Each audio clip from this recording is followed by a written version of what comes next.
The evening sun cast long shadows across Pine Ridge, one of the city's most exclusive neighborhoods. Officer David Chen sat in his patrol car, drumming his fingers on the steering wheel as he watched the perfectly manicured lawns and million-dollar homes. He'd been working this beat for 5 years, and he took pride in keeping the neighborhood safe, as he liked to tell the residents. The autumn breeze rustled through the trees as Chen's eyes narrowed at a figure walking down Maple Avenue. A tall black man in a charcoal gray suit was strolling along the sidewalk, talking on his phone. The man's suit looked expensive. Italian cut, if Chen had to guess, and he carried a leather briefcase that probably cost more than Chen's monthly salary. Something about the scene made Chen uncomfortable. He couldn't explain why, but his gut told him something wasn't right. He'd never seen this man in the neighborhood before, and he prided himself on knowing all the residents. The fact that the man was so well-dressed only made Chen more suspicious. Too well-dressed, he muttered to himself, already crafting a story in his mind about how criminals sometimes dressed up to avoid suspicion. Chen started his car and slowly followed the man, keeping a careful distance. Through his open window, he could hear fragments of the man's phone conversation, something about filing paperwork and meeting deadlines. The man's voice was deep and professional, his words clearly articulated. He gestured occasionally with his free hand as he talked, completely at ease. The more Chen watched, the more his suspicions grew. He'd seen plenty of smooth operators in his time, people who looked perfectly respectable on the surface, but turned out to be trouble. His mind flashed back to the department's recent warnings about high-end burglaries in upscale neighborhoods. The thieves had been described as sophisticated and well-dressed. As Chen followed the man past the Andersons' 3-story colonial home, he noticed the man pause briefly to look at the house. That was all Chen needed to see. In his mind, the man was clearly casing the property despite the fact that anyone might naturally glance at such an impressive home. The sun dipped lower on the horizon, and the streetlights began to flicker on one by one. Chen's radio crackled with routine chatter, but he remained focused on the man ahead. He watched as the man ended his phone call and slipped the device into his pocket, then checked his watch, a Rolex, Chen noted with rising suspicion. Chen's hands tightened on the steering wheel. Every instinct he developed over his years on the force told him something was wrong with this picture. The fact that he couldn't point to anything specific only frustrated him more. He couldn't shake the feeling that this man didn't belong here, despite having no real evidence to support that belief. Making his decision, Chen flipped on his patrol car's lights. He watched through the windshield as the man turned, his expression shifting from surprise to something else. Was that resignation? The man's shoulders dropped slightly, but he stood his ground, turning to face the patrol car with perfect composure. As Chen stepped out of his vehicle, he didn't realize he was about to set in motion a chain of events that would change not only his life, but the entire department. He didn't know that his next actions would force him to confront truths about himself he never wanted to face. All he knew was that something felt wrong, and he was going to prove himself right, one way or another. The cooling evening air carried the scent of freshly cut grass and autumn leaves, but Chen barely noticed it. His focus was entirely on the man standing before him, unaware that this routine stop was about to become anything but routine. Officer Chen stepped out of his patrol car, adjusting his belt as he approached the well-dressed man. The streetlights had fully come on now, casting circles of yellow light on the sidewalk. A couple walking their dog on the other side of the street slowed down to watch the scene unfold. "Good evening, sir," Chen called out, his hand resting casually near his belt. "Mind if I ask what brings you to this neighborhood tonight?" The man's expression remained composed, though a flicker of something, exhaustion perhaps, crossed his face. "I'm just walking, officer," he replied, his voice steady and clear. "Is there a problem?" Chen moved closer, maintaining what he considered a safe distance. "We've had some reports of suspicious activity in the area. Could I see some identification?" This wasn't entirely true. There had been no recent reports, but Chen had used this line before to justify stops. "May I ask what suspicious activity I've demonstrated?" The man asked, making no immediate move to reach for his wallet. His calm demeanor only served to irritate Chen further. "I'm simply walking down a public street." A light breeze rustled through the trees, carrying the sound of distant traffic. Chen felt his patience wearing thin. "Sir, I'm not going to ask again. I need to see some ID." The man sighed, a sound that seemed to carry years of similar experiences. "Officer, I want to be clear that I'm complying under protest. I'm reaching for my wallet now." He moved his hand slowly toward his inner jacket pocket. Chen tensed immediately. "Keep your hands where I can see them," he barked, his right hand moving to his weapon. "Turn around and put your hands on the wall." "Officer, I was just doing what you asked," the man said, his voice still remarkably controlled despite the escalating situation. "You requested my ID, and I was simply—" "Turn around now," Chen demanded, his voice echoing off the pristine facades of the nearby homes. A few porch lights flicked on, and curious faces appeared in windows. The man slowly turned, placing his hands against the brick wall of the nearest house. "I want to be clear that I'm complying, but this is an illegal detention. You have no probable cause." Chen stepped forward, roughly pulling the man's hands behind his back. The expensive briefcase clattered to the ground, its contents spilling onto the sidewalk. Papers scattered in the evening breeze as Chen snapped his handcuffs around the man's wrists. "Spread your feet," Chen ordered, beginning his pat-down. He could feel his heart racing, though the man had shown no signs of resistance. A small crowd had begun to gather at a distance, several people holding up phones to record the scene. "Officer," the man said quietly, "you're making a serious mistake. I suggest you check my credentials very carefully." "You can explain everything down at the station," Chen replied, though something in the man's tone made him pause. He reached into the man's jacket pocket and removed a wallet, flipping it open. His stomach dropped as he saw what was inside, but he continued his search, finding another wallet in the back pocket. Opening it revealed exactly what the man had been trying to tell him, and exactly what Chen had refused to hear. A couple of the scattered papers from the briefcase blew past Chen's feet. As he glanced down, he caught glimpses of official FBI letterhead. The reality of what he'd just done began to sink in, but it was too late to undo the damage. The man spoke again, his voice carrying a weight that made Chen's skin go cold. "Officer Chen, I trust you'll handle those documents carefully. They're related to an ongoing federal investigation." He paused, then added, "And I believe we'll need to have a very serious conversation about what just happened here." The gathered crowd had grown larger now, their phones still recording every moment. Chen stood frozen, his career flashing before his eyes as he realized the magnitude of his mistake. The evening had turned into something he never expected, and there would be no easy way to explain his actions to anyone, especially himself. The fluorescent lights of the police station buzzed overhead as Officer Chen led his handcuffed detainee through the building's main corridor. Other officers glanced up from their desks, curious about the well-dressed man in custody. Chen kept his eyes forward, trying to maintain his composure despite the growing knot in his stomach. "Booking room 3 is open," called out Officer Wilson from the front desk, but the FBI agent spoke up before Chen could respond. "I don't think that will be necessary," he said, his voice carrying across the room with quiet authority. "I suggest we speak with your watch commander immediately." The station grew oddly quiet.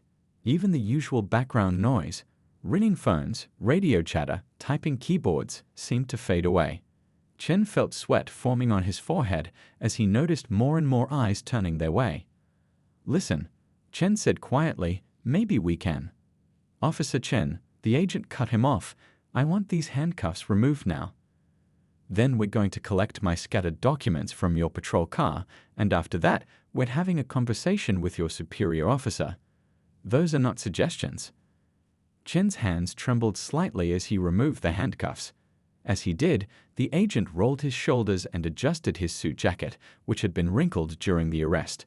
He pulled out his FBI credentials again, this time holding them up for everyone in the station to see. "I'm Special Agent Richardson," he announced, his voice firm but controlled.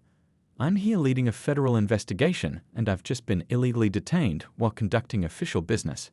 He turned to face Chen directly. "Would you like to explain to everyone why that happened?" The silence in the station grew heavier. Chen felt his face burning as he struggled to find words. The gravity of his actions was hitting him full force now. He hadn't just arrested an innocent man, he'd interfered with a federal investigation. Lieutenant Rogers emerged from his office, likely drawn by the unusual quiet in the station. His eyes widened as he took in the scene. "What's going on out here?" "Sir," Agent Richardson addressed him, "I was just about to explain how one of your officers profiled me, detained me without cause, and interrupted a sensitive federal investigation." He gestured to his briefcase, still clutched in Chen's hands. "Those documents scattered across your neighborhood are now compromised evidence." Chen watched as his lieutenant's expression shifted from confusion to understanding to barely contained anger. "Chen, my office." Now, he turned to Agent Richardson. "Sir, please join us. We'll need your full statement." As they walked to the office, Chen caught snippets of whispered conversations from his colleagues. Some seemed shocked, others disappointed, and a few wore expressions that suggested they weren't entirely surprised.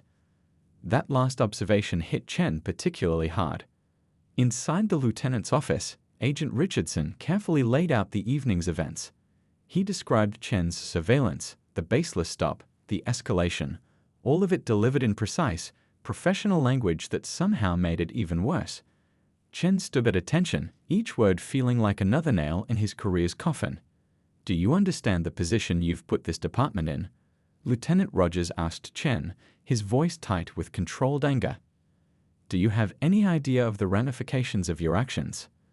Before Chen could respond, Agent Richardson added, "The larger question is whether this is an isolated incident or part of a pattern." He pulled out his phone, showing them videos already circulating on social media of the arrest. "The public is already asking these questions. Your body camera footage will answer them." Chen felt the blood drain from his face as he remembered his camera was running the entire time. Every assumption, every biased decision, every abuse of power, all of it was recorded in high definition. I didn't. Chen started, but found he couldn't finish. What could he say? That he didn't mean to profile someone. That he didn't intend to let his biases control his actions. The evidence against him was overwhelming and undeniable. Agent Richardson studied him for a moment before speaking again. "Officer Chen, I'm going to be direct with you. This incident will have consequences for you, for this department, and for the community. The only question is whether you're going to be part of the problem or part of the solution." Lieutenant Rogers sank into his chair, looking suddenly tired. "Chen, sign out for the day. Report back tomorrow at 9 for your interview with Internal Affairs." He paused, then added, "And start thinking very carefully about how you're going to make this right." As Chen left the office, the weight of the evening's events pressed down on him like a physical force. He'd started his shift thinking he was protecting his community. Now he had to face the truth about who he'd really been protecting and who he'd been hurting all along. The Internal Affairs office felt colder than usual as Officer Chen watched his body camera footage play on the wall-mounted screen. Each second that ticked by made him sink lower in his chair. Two IA investigators sat across the table, taking notes, while Agent Richardson observed silently from the corner. "Let's pause here," said Investigator Powell, freezing the video at the moment Chen first spotted Agent Richardson walking down the street. "Talk us through your thought process at this point." Ken cleared his throat, his mouth dry. I thought he looked suspicious." "In what way?" Powell pressed, her pen hovering over her notepad. The silence stretched as Chen struggled to find an answer that wouldn't incriminate him further. But watching himself on video, seeing his actions from the outside, made it impossible to hide from the truth. "I can't give you a valid reason," he finally admitted, his voice barely above a whisper. He was just walking down the street. The investigators exchanged glances. Powell's partner, Investigator Torres, leaned forward. "We've pulled your stop records for the past 3 years. Would you like to know what we found?" Chen's heart sank. He'd never looked at his own statistics, always avoiding that particular self-reflection. Now he had no choice but to face them. "Your traffic stops and pedestrian checks show a clear pattern," Torres continued, sliding a document across the table. 87% of your discretionary stops involved people of color in a district that's predominantly white. The numbers hit Chen like a physical blow. He'd always told himself he was being fair, that he was just following his instincts as a cop. The data told a different story. The investigation expanded beyond just Chen. Teams reviewed years of complaints, body camera footage, and arrest records from the entire department. What started as one incident grew into something much larger. Community meetings were held at the local high school gymnasium. Residents shared stories of similar experiences, times they'd been stopped for looking suspicious, moments they felt targeted, the fear they lived with daily. Chen, placed on administrative leave, watched the local news coverage from home, each testimony making him question everything he thought he knew about being a police officer. One afternoon, Chen's phone buzzed with a text from his partner of 3 years. "Channel 5 now." He turned on the TV to find Agent Richardson giving a press conference outside the federal building. "This investigation has uncovered systemic issues that go beyond any single officer," Richardson was saying. "But it's also revealed an opportunity for real change. We're working with department leadership to implement new training programs and accountability measures." The camera panned to show community leaders standing alongside police brass, a united front committed to reform. Chen noticed his lieutenant among them, looking determined despite the obvious strain of the past few weeks. Back in the IA office the next day, Chen sat across from Powell again. "We've reviewed everything," she said, her tone professional but not unkind. "Before we make our final recommendations, is there anything you'd like to add to the record?" Chen thought about all he'd learned, all he'd been forced to confront. "I always thought I was one of the good ones," he said slowly. "I told myself I was protecting people. But watching that footage, seeing those statistics, I had to face the truth about my actions and their impact." He paused, gathering his thoughts. "I can't undo what I've done, but I want to be part." The morning sunlight streamed through the blinds of Dr. Rivera's office as Officer Chen sat on a leather couch, his hands clasped tightly in his lap. This was his 4th counseling session since the incident, but the knot in his stomach hadn't gotten any smaller. "Tell me about your week," Dr. Rivera said, her voice gentle but professional. Chen had resisted these sessions at first, viewing them as just another punishment. Now he found himself looking forward to them. "I took my kids to the park yesterday," he began, his voice quiet. "There was this family there, a black father playing basketball with his son. A few months ago, I probably would have watched them, wondering if they lived in the neighborhood." He paused, the realization hitting him hard. "My first thought would have been suspicion, not seeing what was really there, just a dad spending time with his kid." Dr. Rivera nodded, letting him continue. Chen shifted in his seat, the leather creaking softly. "My daughter wanted to join their game. Before I could say anything, she ran over and asked if she could play. They welcomed her immediately, taught her some basketball tricks." His voice cracked slightly.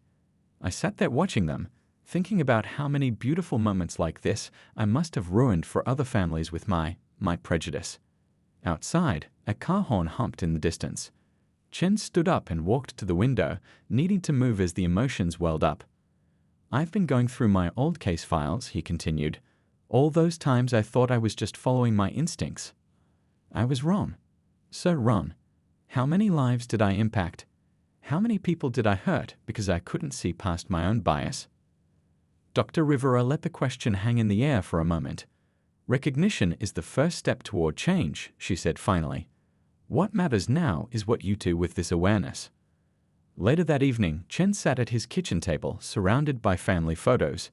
His wife brought him a cup of coffee and sat down beside him. "I got a call from the department today," she said softly. "They're offering you a chance to help develop the new training program, working with Agent Richardson and the Community Advisory Board." Chen looked up, surprised. After everything that happened, his wife reached across the table and squeezed his hand. "They said sometimes the best teachers are the ones who've learned the hardest lessons." Chen picked up a photo of himself at his police academy graduation, young and proud, thinking he knew everything about what it meant to serve and protect. He barely recognized that version of himself now. His phone buzzed. A news notification about another police department adopting similar reforms. His story had sparked conversations across the country. Some called him a cautionary tale, others a symbol of the possibility of change. The truth, he knew, was somewhere in between. That night, he couldn't sleep. He stood in his backyard, looking up at the stars, thinking about Agent Richardson and all the other people he profiled over the years. He thought about his children and the world they were growing up in. Would they inherit his biases? Or would they learn from his mistakes? He pulled out his phone and started typing an email to Agent Richardson. It was time to take the next step, to turn this painful experience into something meaningful. The words came slowly at first, then faster. I've been doing a lot of thinking. If you're still willing to work with me on the training program, I want to share my story. Not to defend what I did, but to help other officers recognize these biases before they lead to the same mistakes. I know I have a lot more to learn, but I'm ready to do the work. His finger hovered over the send button. Part of him still wanted to hide from all this, to try to forget it ever happened. But he knew he shouldn't do that. Not if he wanted to be part of the solution. As he pressed send, a weight lifted from his shoulders. It wasn't forgiveness. That would take much longer, if it came at all. But it was a step forward, a commitment to change that went beyond just words. He looked back up at the stars, thinking about all the work ahead.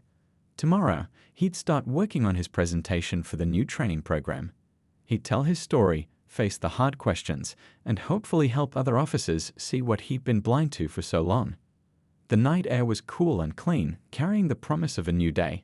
Chen took a deep breath, finally ready to begin the real work of transformation. The small coffee shop was quiet in the late afternoon, just a few customers scattered among the wooden tables. Officer Chen arrived 15 minutes early, his hands slightly shaky as he ordered a black coffee. He chose a table near the back, where Agent Richardson had suggested they meet. The bell above the door chimed exactly at 4 o'clock. Agent Richardson walked in, still wearing one of his impeccable suits, though he looked more relaxed than the last time they'd met. He got his coffee and made his way to Chen's table. "Thank you for agreeing to meet," Chen said, standing briefly as Richardson sat down. The formality felt necessary given their history. "Your email was unexpected," Richardson replied, stirring his coffee thoughtfully. "But welcome. You said you wanted to talk about the training program." Chen nodded, then took a deep breath. "Before we get to that, I need to say something." He looked directly at Richardson for the first time since that night. "I'm sorry, not just for what happened, but for what it represents. For all the times I've done the same thing to others who couldn't fight back." Richardson set his coffee down, studying Chen's face. "You know, when I first started in law enforcement, I thought having black officers in the force would automatically solve these problems. Then I realized it's not that simple. I've seen black officers fall into the same patterns, use the same profiling. It's about the system, the training, the unwritten rules we all learn." A group of teenagers laughed at a nearby table, the sound breaking through the serious conversation. Chen watched them. A mixed group, completely at ease with each other. It made him think of his own children. "Can I ask you something?" Chen said, turning back to Richardson. "How do you deal with it?" "The constant assumptions." Richardson was quiet for a moment. "You learn to live with a certain level of awareness. Every time I leave my house, I know I might have to prove I belong somewhere. Even now, with 20 years in the bureau, I still get stopped in my own neighborhood. That night with you, it wasn't my first time being profiled, and it probably won't be my last." He paused to take a sip of coffee, "But that's exactly why I wanted to meet. You're in a unique position now. You've seen both sides, the thinking that leads to these incidents and the impact they have. That perspective could be valuable in training other officers." Ken thought about his therapy sessions, the long nights of self-reflection. "I've been reading a lot about implicit bias, trying to understand my own thought patterns. It's uncomfortable, realizing how deep these assumptions go." "Growth usually is uncomfortable," Richardson nodded. "But here's what I see. An officer who made a serious mistake, yes, but one who's willing to learn from it. That's rare. Most either deny everything or quit the force entirely." The late afternoon sun cast long shadows through the coffee shop windows. Outside, people walked past, all kinds of people going about their lives. Chen saw them differently now, or rather, he was learning to see them as they really were, not through the lens of his preconceptions. "I want to tell my story," Chen said finally. "The whole thing. The thoughts I had that night, the assumptions I made, how I justified it all to myself. Not to defend it, but to help other officers recognize those patterns in themselves before they act on them." Richardson leaned forward slightly. "That takes courage. Are you sure you're ready for the pushback you'll get? Not everyone wants to hear this message." "I have to be ready," Chen replied. Every time I look at my kids, I think about what kind of world I want them to grow up in. If sharing my mistakes can help change things, even a little, I have to try. They spent the next hour outlining ideas for the training program. Richardson shared stories from his career, times when fellow officers had stood up against bias, and times when they hadn't. Chen took notes, asking questions, learning. As they were getting ready to leave, Richardson paused. You know, that night, when you were checking my credentials? I saw the picture of your kids in your wallet. That's part of why I decided to push for these changes instead of just filing a complaint. They deserve to grow up in a better world than this. Chen felt the weight of those words. Thank you, he said quietly, for seeing the possibility of change even when I couldn't see past my own bias. They walked out into the evening together, two law enforcement officers from very different paths, now working toward the same goal. The street was busy with people heading home from work, each with their own story, their own struggles, their own hopes for a better tomorrow. 6 months had passed since that night that changed everything. The police department's training room was packed with officers, both veterans and rookies, as Chen stood at the podium. His hands were steady now as he clicked to the first slide of his presentation. Before I begin, he said, his voice clear and strong, I want you to know that this isn't easy for me, but it's necessary. He looked around the room, meeting the eyes of his fellow officers. 6 months ago, I made a mistake that opened my eyes to problems I'd been ignoring for years. The room was quiet as Chen shared his story. No excuses, no justifications, just the truth about that night and everything that followed. As he spoke, he could see different reactions on the faces before him. Some showed discomfort, others understanding, and a few displayed the dawning recognition he'd hoped for. In the back of the room, Agent Richardson stood watching. He'd become a regular presence at these training sessions, offering his perspective and expertise. Their unlikely partnership had become a model for departments across the country. The hardest part wasn't facing my superiors, Chen continued. It wasn't even the investigation. The hardest part was facing myself in the mirror and admitting what I saw. He clicked to a slide showing his stop statistics from over the years. These numbers tell a story I didn't want to hear, but one we all need to understand. After the presentation, a young officer approached Chen. You know, I've had similar thoughts, she admitted quietly. Moments where I made assumptions without realizing it. How do you catch yourself now? Chen smiled, appreciating her honesty. It's a daily practice, he replied. Every stop, every interaction. I ask myself why I'm really making this decision. It gets easier, but you have to stay conscious of it. Later that afternoon, Chen sat in on a community advisory board meeting. The room looked different now. Police officers and community members sitting together, actually listening to each other. They were discussing plans for a youth mentorship program, breaking down the barriers that had divided them for so long. One of the community leaders, an older gentleman who'd been initially skeptical of the changes, spoke up. 6 months ago, I wouldn't have believed this was possible, he said, gesturing around the room. But here we are, working together. It's a start. Ken thought about his own children. Just last weekend, they'd attended a community barbecue where kids played with officers, asking questions about their work, seeing them as people rather than just uniforms. His daughter had proudly told everyone that her dad was helping make things better. After the meeting, Chen walked to his car with Agent Richardson. The sun was setting, just like that evening 6 months ago, but everything else had changed. The FBI's looking at implementing your training program nationally, Richardson said. Other departments are asking for guidance. You've started something important here. Chen leaned against his car, thinking about how far they'd come. I never expected to be here, he admitted. When you first suggested I help with the training, I thought you were crazy. Richardson laughed. Sometimes the best teachers are the ones who've learned the hardest lessons, he said, echoing Chen's wife's words from months ago. You're living proof that change is possible. That evening, Chen sat in his backyard, watching his kids play. His phone buzzed with a message. Another department requesting the training materials. The changes were spreading, rippling outward like waves in a pond. He thought about all the families who would never know how close he'd come to being just another statistic, another officer who let bias guide his actions. Instead, his mistake had become a catalyst for real change. Inside, he could hear his wife talking to their children about their day at school. Normal, everyday moments that he no longer took for granted.